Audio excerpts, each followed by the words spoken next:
જે આપણે એક ભાઈ છે કે ગાદીપતિ પોતે ભૂવા છે કંઈક જોવે છે એવું એ બેન દ્વારા મને જાણવા મળ્યું છે. એ બેન રાજકોટ રહેતા હતા અને સત્ય સમર્પણ ન્યૂઝ દ્વારા મને બોલાવવામાં આવી.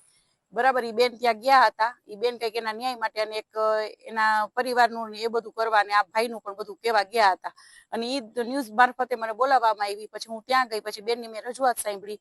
મેં બેનને એવું કીધું, મેં કીધું બેન બે પાસા મારે સાંભળવા પડે. એટલે મેં કીધું એ ભાઈ છે એને પણ મારે સાંભળવા પડશે. તો એક સમાજની આગેવાન તરીકે મેં તો આવા કેટલા બેનો દીકરીઓના પ્રશ્નો સોલ્વ કર્યા છે, ઘરે જઈને સોલ્વ કર્યા છે અને મારી આખી ટીમે છે અને મારી પાસે પ્રૂફ પુરાવા છે. તો ઘરે અમે શું કામ ન જઈ શકીએ? ઘરે અમે શાંતિથી અમે વાતાવરણ અને જો થોડોક ઠપકો આપી અમે અને થોડું કહીએ ખરા. તો અમારું એક એવું હતું, ઈ ભાઈને ફોન કર્યો, ભાઈએ ના આવ્યા. ભાઈ એમ કીધું હું નહીં આવું, આપ લોકો અહીંયા આવો. બરાબર, અમે અહીંયા આવ્યા, ગોંડલ આવ્યા. તો ભાઈ એવું કીધું કે આપણે આપણા ઘરે બેસીને વાત કરીએ. મેં કીધું ઓકે, કઈ વાંધો નહીં. ભાઈને અમે બધું દેખાડ્યું. મેં કીધું ભાઈ આ શું છે, તમે શું જોવો છો, મારે જોવડાવવું છે. અને અમારું એક પેલો તો એવું જ હતું કે એ ભાઈને અમારે ખુલ્લા પાડવા હતા કે કોઈ પણ જોવડાવવા જાય અને આવા બેનો દીકરીઓને ખોટા સકંજામાં લઈ અને શોષણ ન કરે. બરાબર, અને એ ભાઈની પૂરેપૂરી તૈયારી હતી આ બેનનું શોષણ કરવાની.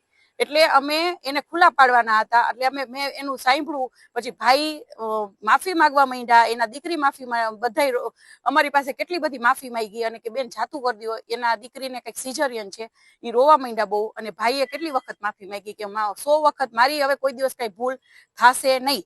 એટલે અમે એની ઉપર વિશ્વાસ કરી ગયા. છતાંય મને એક એવું થયું કે અમે અહીંયાથી નીકળશું એટલે અમારી ઉપર કઈ પણ એક્શન લેવાય ખોટી આ લોકો. એટલે અમે એમને એમ કીધું કે ભાઈ આપ ન્યૂઝમાં આપની માફી પત્ર એક અમને આપી દો, અમારે ક્યાંય વાયરલ પણ નથી કર્યું, પણ બીજી વાર આવું કોઈ બેન દીકરીઓ સાથે આપ કરતા નહીં. બસ આટલી જ વાત હતી. એમાં એટલું બધું ચગાવ્યું અને અમારા જેવા આગેવાન જે બેનો દીકરીઓને ન્યાય દેતા હોય એની ઉપર એફઆઈઆર કરી એ તો કરી, પણ ફક્ત મારા ભેગા ખાલી 2-3 દીકરા વાવ્યા હતા. ખાસ કરીને મારા દીકરા તો મારી સાથે જ હોય છે. તો મારા દીકરા માથે શેની ભાઈ એફઆઈઆર? મારા દીકરા અહીંયા આખું અમારી પાસે ફૂટેજ છે. બરાબર છે, અમે ત્યાં હતા, અમે બેઠા હતા, અમે નથી કોઈ મારકૂટ કરી, અમે નથી કોઈ જાતની કોઈ એવિડન્સ નથી કે અમારી માથે જે ફરિયાદ થઈ છે એ ફરિયાદ થઈ શકે. તો આ ક્યાંનો ન્યાય? જે ન્યાય દેવડાવે છે એની ઉપર પણ તમે જો ચડી બેસો અને અમારી સાથે પણ જો આવું થતું હોય તો આવી બેનો દીકરીઓ કોની પાસે જશે? એ મારે પ્રશ્ન પૂછવો છે. અને અત્યારે કેટલા બધા રેપ કેસ થાય છે, ન્યાય મળે છે દીકરીઓને?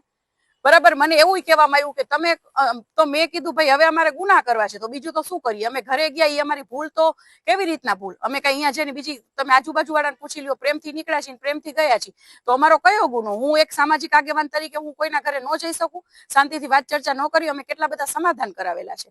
એટલે ખોટી રીતે અમારી પાસે મારી માથે ફરિયાદ થયેલી છે. તો આ હવે મારે કોની પાસે ન્યાય લેવા જવાનો?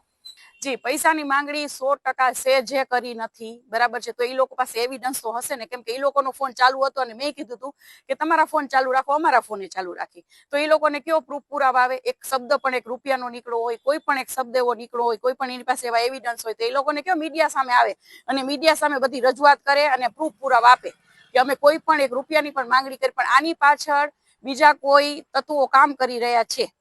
ના, આગળ હવે અમારી લડી લેવાની તૈયારી છે. બરાબર, હંમેશા હું તો કહું જ છું કે સત્ય ને બહુ તકલીફ પડે છે અને હવે અમે લડી લેવામાં છીએ.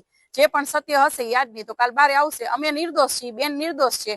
બરાબર, આ તો એવું થયું, ઊંધું પડ્યું કે અમે તો બેનને સહાય કરવા ગયા અને અમારી ઉપર આ લોકો એફઆઈઆર દર્જ કરી દીધી. પણ શેની કરી? એમ અમે કેમ મને કોઈ હક નથી? અને મારી પાસે તો એવા પુરાવા છે. હું ફરી વાર કહીશ કે કેટલા બધા બેનો દીકરીઓને 16 વર્ષથી કેસ ચાલતા હતા ને, જેને ન્યાય નથી મળ્યા ને એને મેં ન્યાય દેવડાવ્યો છે. અમે અને મારી ટીમે ન્યાય દેવડાવ્યો છે.